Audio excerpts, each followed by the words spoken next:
Folks, I'm glad you joined us here at Curriculum Night for Lakota Ridge.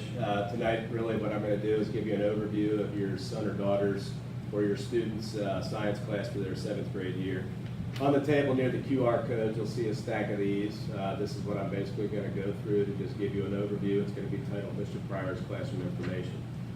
First thing that's really important to me in my rules and regulations is just number one. If you look at it, it kind of summarizes my point of view overall.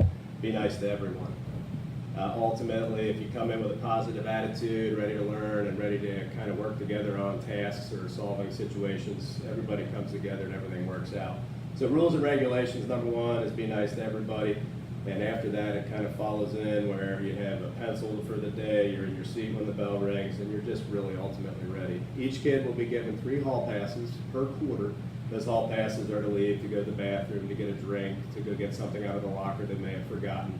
And ultimately, that is how we're running that on Team 7B. They will be given 3 passes per classroom per quarter. Consequences. If you look at the consequence section, I try to keep it in-house and solve all the problems within my classroom setting, and usually, ultimately, a conversation with the student takes care of that. But you will see there in consequences, they're lined out. Number one is a verbal warning.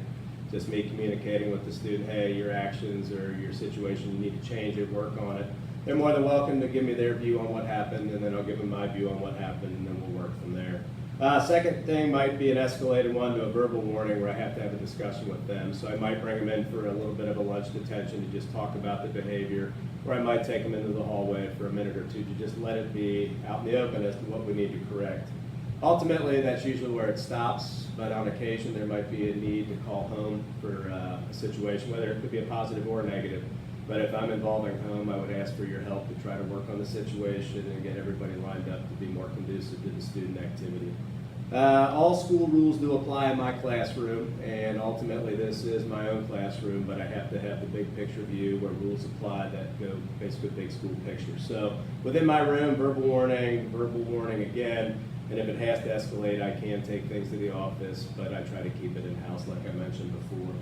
Required material, ultimately I ask for one major thing is one dedicated binder to science, or at least a section in a big binder that's directly for science and science only. I do not like math stuff and language arts stuff and social studies mixed in with that, so just one binder specifically for science.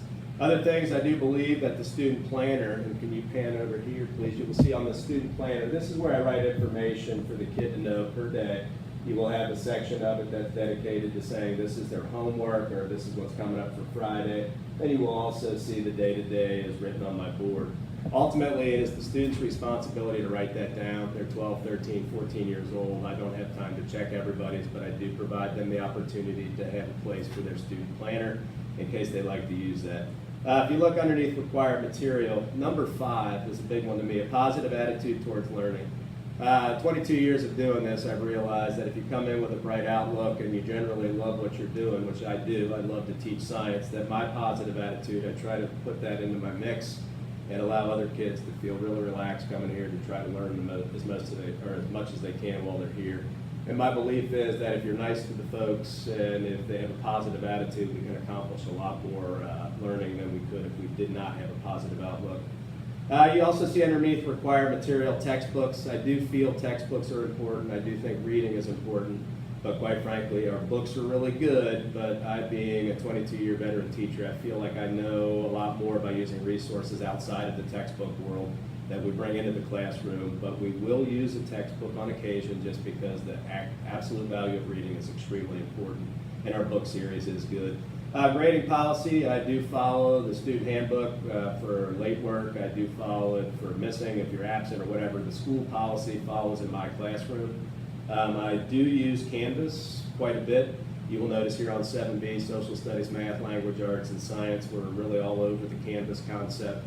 That will kind of allow a kid to access things from home if they are absent or if they've forgotten something from the school day. And I encourage you as a parent to really interact with your student on Canvas to see how it's being used. I know I use it the least on my team between my other teachers, and I know I use it a lot, so they use it even more than I do. So a lot of your questions or items you may need could be found through Canvas. Other things that you look at underneath my grading policy, your positive participation, that goes a long way. Not everybody can learn everything right away, but if you're giving me the effort I need, I'm very cool with that. And at the end of the quarter, if we need to bump up a grade, I use that positive participation as my way to kind of create a little bit of wiggle room to round up a grade. You'll also then notice there are questions of the week and current events.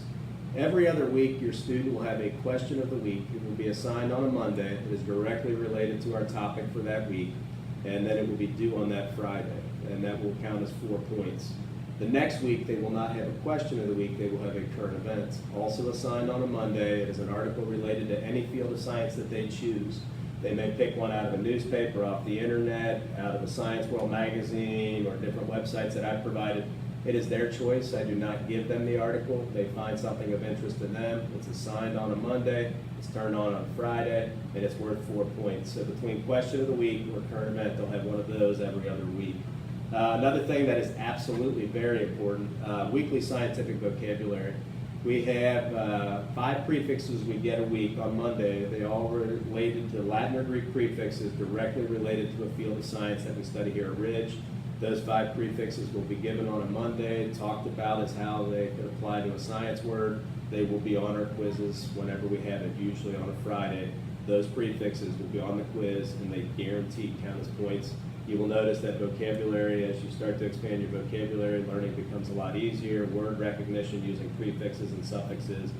Every field of science, every language arts, every math, all of it has prefixes that are very important. So the weekly prefixes, pay attention to those. They will get about 35 a quarter or 5 a week. We also have a lot of various discussions through the class time. If a kid has an interest that's unrelated to anything, I like those questions because ultimately that allows me to let them share their interests, and then we can talk about a big picture. And ultimately, we may devote a day or two to something completely off topic just so we can go expand the views or the topics that these kids have interest in. You will also notice that at the very end of this, Mr. Pryor's classroom information is a thing referred to as a binder check. In your busy worlds, I'm sure you've noticed that the more organized you are, the more you can accomplish, the more you get done, and the less you forget. In my world, that binder, if you can organize that binder, you will notice that it is going to help you stay current, it's going to help you stay focused. And after you're done with the quarter, what I do at the end of the quarter as a last-ditch effort to get a bunch of easy points, I offer them 10 points for a binder check. And all they have to do is reproduce to me the items I have given them through the quarter. And if they've got all 10, it's a 10 out of 10. So right at the end of the quarter, it's a nice little bonus to help you keep your grade up. But for those of us that are unorganized, it doesn't help, it actually hurts. So I work with kids constantly. Ms. Bauer on our team is a super specialist at helping organize kids in their binders. But ultimately, your student, your son or daughter will know that as they become more organized, they become more proficient. More organized equals more efficient, which allows us to have more learning instead of looking for papers. It's right where you knew where to be. So that binder check there at the bottom, just keep in mind that every 9 weeks we will have a binder check right at the end of the quarter. That will be a 10-point pickup for that kid to put into their grade to really help them out at the end. Overall, I've been teaching 22 years. This is my 18th year at Ridge. I went to Ohio University. I have a degree in earth science and education from there, and then I have a master's from Miami University. And so what I teach is actually directly related to both of my majors in college. And as my knowledge grows, it even gets more fun to teach because I can bring things that are completely new in this ever-developing world that we live in and share it real time with kids. And my comfort level with teaching allows me to take things from outside and bring them in here with a pretty good ease, using kids' help because, like I said, their interests can become my interest, but I ask them to share. And that leads to the last thing. If they have questions, please tell your son or daughter or your student to come in with the question they may have and ask it.